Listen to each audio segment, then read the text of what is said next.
Okay, let me ask you something real quick. What if I told you that the happiest people in the world don't have more money than you? They don't have better jobs, they don't live in bigger houses, they don't drive fancier cars, and no, they definitely don't have fewer problems than you do. The difference? It's stupidly simple. They do 7 tiny things every single day. And I mean tiny. We're talking habits so small, so ridiculously easy, that most people laugh them off. They scroll right past them. They ignore them completely. And that's exactly why most people stay stuck feeling stressed, anxious, and unhappy. But not you. Not today. Because in the next few minutes, I'm going to walk you through all 7 of these habits one by one.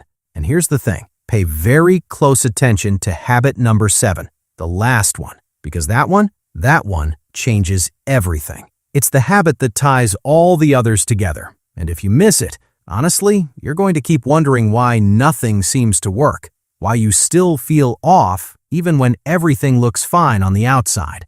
So don't skip ahead. Don't click away. Stick with me all the way to the end, because by the time this video is over, you're going to have a simple, practical blueprint that you can start using literally today to feel happier, calmer, and more in control of your life. Let's get into it. Habit number 1, the 2-minute morning pause. Here's what most people do the second they wake up. They grab their phone, they check notifications, they scroll through texts, emails, social media, news headlines, and within 60 seconds, their brain is already flooded with other people's problems, other people's opinions, other people's drama. And then they wonder why they feel anxious before they've even gotten out of bed. Sound familiar? Yeah, I thought so. Here's the tiny shift. When you wake up tomorrow morning, don't touch your phone. Not for an hour, not for 30 minutes, just 2 minutes. That's it. 120 seconds. Instead, just lie there. Take a few deep breaths. Think about one thing, just one, that you're looking forward to today. It could be your morning coffee. It could be seeing a friend. It could be that show you're binge watching tonight. Doesn't matter what it is. What matters is that you are choosing what enters your mind first, instead of letting the world choose for you. This might sound small, but research actually backs this up. Studies from the University of Pennsylvania found that how you start your morning has a direct impact on your mood for the rest of the day. 2 minutes of intentional calm in the morning can lower your cortisol levels, that's your stress hormone, and set a completely different tone for your entire day. 2 minutes. That's shorter than brushing your teeth, but the impact? Massive. All right, that's habit 1 locked in. Let's keep moving. Now, habit number 2 is one that nobody talks about. And honestly, when I first heard it, I didn't believe it would make a difference. But then I tried it, and wow, just wow. Habit number 2, the gratitude snapshot. Now, before you roll your eyes and say, "Oh great, another gratitude thing," hear me out. Because this is not about writing in a journal. This is not about making a long list of things you're thankful for. Most people try that, get bored in 3 days, and quit. This is different. Here's what you do. Once a day, could be morning, afternoon, evening, doesn't matter, you stop for literally 5 seconds and take a mental snapshot of one good thing happening right now in this moment. Maybe you're sipping a warm cup of coffee and it tastes incredible. Snapshot. Maybe you're sitting on your couch and your dog just curled up next to you. Snapshot. Maybe the sun is hitting your window in a way that makes everything look golden. Snapshot. You're not writing anything down. You're not analyzing it. You're just pausing, noticing, and letting yourself feel it for 5 seconds. Why does this work? Because your brain has something called a negativity bias. It's wired to look for problems, threats, and dangers. That's great if you're running from a lion. Not so great when you're trying to enjoy your Tuesday afternoon. The gratitude snapshot retrains your brain to notice the good stuff. And the more you do it, the more your brain starts scanning for positive things automatically. It's like upgrading your brain's operating system from what's wrong to what's good. Dr. Robert Emmons, one of the world's leading researchers on gratitude, found that people who practice small gratitude habits daily report 25% higher levels of happiness. 25%? From something that takes 5 seconds. 5 seconds. That's habit number 2. Let's move to number 3. All right, now this next habit might make some of you uncomfortable, and that's actually a good sign, because the things that make us uncomfortable are usually the things that change us the most. Habit number 3, the one-person compliment. Every single day, give one genuine compliment to one person. That's it. One person, one compliment. Done. And I'm not talking about fake surface-level stuff I mean something real, something specific, like, hey, the way you handled that situation earlier was really impressive. I noticed, and I respect that. Or, you always make people feel welcome when they walk into a room. That's a rare quality. Or even something simple like telling a stranger, you have a really great energy about you. Here's why this works, and it's kind of beautiful. When you compliment someone genuinely, something happens in your brain. Your body releases oxytocin. That's the bonding hormone, the feel-good chemical. And here's the wild part. It doesn't just happen in their brain, it happens in yours too. You literally get a chemical happiness boost by making someone else feel good. It's like a 2-for-1 deal on happiness. You make their day better, and your brain rewards you for it. It's one of the few things in life where being generous actually makes you richer, emotionally richer. And there's something else. When you start looking for genuine things to compliment people about, you start seeing the good in others. And when you see the good in others, you start seeing the good in yourself. It shifts your whole perspective. One compliment, one person, every day. That's habit 3. Ready for number 4? This one's a game changer. Okay, I need you to really lean in for this one, because habit number 4 is the habit that most successful and happy people swear by, but almost nobody actually does consistently. Habit number 4, the 10-minute move. I know, you've heard a million times that exercise makes you happy. But here's the problem. When people think of exercise, they think of going to the gym for an hour, lifting heavy weights, running 5 miles, getting all sweaty, and that feels overwhelming. So they do nothing. Here's the truth that changed everything for me. You don't need an hour. You don't need 30 minutes. You need 10 minutes. 10 minutes of movement. That's it. Go for a short walk around the block. Do some stretching in your living room. Dance to one song in your kitchen like nobody's watching. Do 10 push-ups and 10 squats. Put on a quick yoga video. Doesn't matter what it is, as long as you move your body for 10 minutes. A study published in the Lancet Psychiatry Journal analyzed over 1.2 million people. You know what they found? People who exercised, even in small amounts, had 43% fewer days of poor mental health compared to those who didn't exercise at all, from 10 minutes of movement. And here's the thing nobody tells you. It's not just about the physical benefits. When you complete a 10-minute movement session, your brain registers it as a win. You accomplished something. You followed through. And that tiny sense of accomplishment creates momentum. It makes you feel capable. It makes you feel like someone who takes action. And that feeling? That's one of the deepest sources of lasting happiness there is. 10 minutes.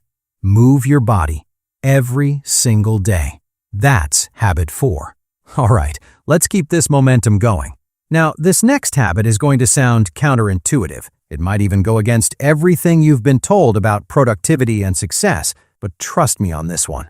Habit number 5, the intentional unplug. Every single day, there needs to be a window, even if it's just 15 minutes, where you completely disconnect from all screens. No phone, no laptop, no tablet, no TV, nothing. 15 minutes of being fully present in the real physical world around you. Now, I can already hear some of you saying, but I need my phone for work. I need to stay connected. What if someone needs me? And I get it. I really do. But let me ask you something. Were you available 24/7 before smartphones existed? And the world didn't end. People survived. Businesses ran. Life went on. You are not a 911 dispatcher. You can afford 15 minutes offline. Here's what constant screen time does to your brain. It keeps you in a state of continuous, partial attention. You're never fully focused on anything. You're half reading, half scrolling, half listening, half watching. Your brain never gets a chance to rest. And that constant stimulation creates a low-level anxiety that sits in the background of your entire life. You might not even notice it anymore because it's become your normal, but it's there and it's draining you. When you unplug for 15 minutes, you give your brain permission to breathe. You let your nervous system come down from that constant state of alertness, and in that space, something incredible happens. You start to notice things. The sound of birds outside, the feeling of wind on your skin, the taste of your food, the face of the person sitting across from you. You start experiencing your life instead of just scrolling through it. 15 minutes, no screens, every day. That's habit 5. 2 more to go. Stay with me. Habit number 6 is one that took me years to learn. Years. And I wish someone had told me this when I was younger because it would have saved me so much unnecessary stress and frustration. Habit number 6, the nightly brain dump. Here's what happens to most people at night. They lie down in bed, close their eyes, and their brain turns into a circus. Suddenly, every worry, every unfinished task, every awkward thing they said in 2014 comes flooding in. Their mind is racing, they're tossing and turning, and sleep becomes a battle instead of a rest. The nightly brain dump fixes this. Here's how it works. Before you go to bed, 5 minutes, that's all you need. Grab a piece of paper or open the Notes app on your phone and just dump everything out of your brain. Every thought, every worry, every task you need to do tomorrow, every random idea, every fear, every frustration. Don't organize it. Don't prioritize it. Don't try to solve anything. Just get it out of your head. Why does this work? Because your brain treats unfinished thoughts like open browser tabs. They run in the background, keeping you alert, preventing you from fully relaxing. When you write them down, you're basically telling your brain, hey, it's okay. This is captured. You don't need to hold on to it anymore. You can let go. Research from Baylor University found that people who wrote down their to-do list before bed fell asleep an average of 9 minutes faster than those who didn't. 9 minutes might not sound like much, but over a week, you're talking about days of additional rest. And better sleep means better mood, better focus, better decision-making, and yes, more happiness. 5 minutes before bed. Dump your brain onto paper. That's habit 6. All right, here it is. The one I told you about at the beginning. The one you absolutely cannot miss. This is it. Habit number 7. The one that holds all the other habits together. If you only take one thing away from this entire video, let it be this. Habit number 7. The identity statement. Every single day, at some point during your day, morning, afternoon, evening, it doesn't matter when, you say one sentence to yourself. Out loud or in your head, doesn't matter, but you say it and you mean it. The sentence is this: I am the kind of person who takes care of my happiness. That's it. One sentence. Now, you might be thinking, seriously? That's the big finale? One sentence? How is that supposed to change anything? And I totally understand why you'd think that. But let me explain why this is the most powerful habit on this entire list. Every action you take in life is driven by your identity, by who you believe you are. If you believe you're an unhappy person, you'll make choices that reinforce unhappiness. You'll skip the morning pause. You'll forget the gratitude snapshot. You'll avoid complimenting people. You'll sit on the couch instead of moving. You'll stay glued to your screen. You'll lie in bed with a racing mind. And you'll do all of this unconsciously because it aligns with who you think you are. But when you start telling yourself, I am the kind of person who takes care of my happiness, something shifts at the deepest level.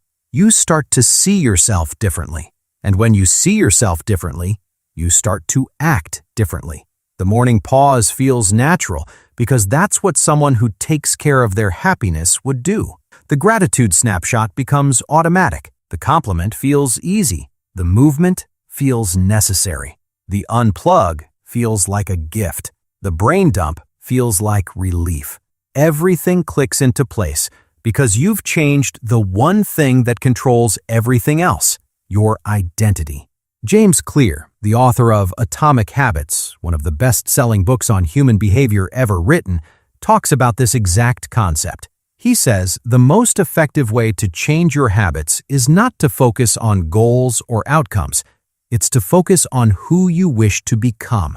Every action you take is a vote for the type of person you want to be. And every time you say that identity statement, you're casting a vote. You're telling your subconscious mind, this is who I am now. This is the standard. This is non-negotiable. One sentence, every day. I am the kind of person who takes care of my happiness. That's habit 7, and that's the one that changes everything.